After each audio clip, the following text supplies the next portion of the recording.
দেশ আমার একটা ভাই কথা বলছে যে সৌদিয়াতে ইসলাম কান্ট্রি না, কিন্তু সৌদিয়ার মধ্যে অলরেডি প্রকাশ্য সিনেমা চলে। কেউ বলতে পারবে সিনেমা হারাম? পারবে না। আজকে রাত্রে বলছে, কালকে সকালে উনি গায়েব হয়ে যাবে। লাশ পায় কিনাও সন্দেহ আছে, দেখবে যেন একদম আটা করে ছেড়ে দিবে।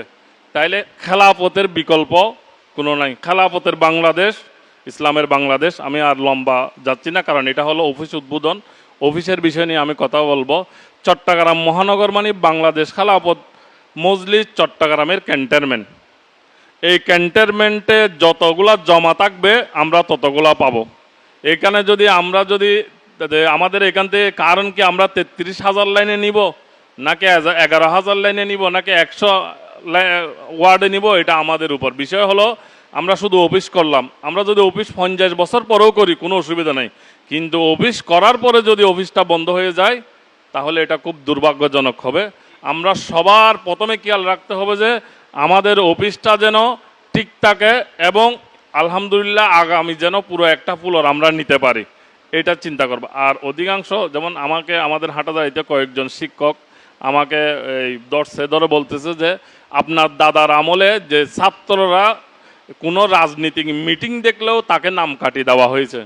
তা আমি তাকে বলছি, আপনি আমার দাদার মতো একজন আল্লামা হামেদ সাহেব রহমতুল্লাহ আলাই দেন, হাটাজারিতে কোনো ছাত্র রাজনীতি করবে না। আমার দাদা হাটাজারি মাদ্রাসার পরিচালক থাকা অবস্থায় প্রেসিডেন্ট এরশাদ গাড়ি এবং প্রোটোকল বাহিরে রাখি মাদ্রাসায় ঢুকতে হয়েছে। তো ওই অনেকে এসকাল করবে, আপনারা ওই রকম জবাব দিতে হবে। আপনি একজন হোসাইন আহমদ মাদানি দেন, আমরা ছাত্র রাজনীতি করব না। আপনি আমাদের একজন আমিনী দেন, আমরা ছাত্র রাজনীতি করব না। আপনি একজন আল্লামা শাইখুল হাদিস আজিল হক রহমতুল্লাহ আলাই দেন। তো আসলে আমাদের যেরকম প্রশ্ন করবে আমরা সেই রকম জবাব দিতে হবে। আমাদের মূল লক্ষ্য থাকবে যে আমরা আগামীতে যেন এই বাংলাদেশে খিলাফা প্রতিষ্ঠিত হয়। যদিও আমাদের যেটা গণতান্ত্রিক পড়লেও কিন্তু এটা আমরা তো গণতন্ত্রকে বিশ্বাস করি না। মধুকে মধুকে বলে খাওয়া আর বিষকে মধু বলে খাওয়া বেশ কম আছে।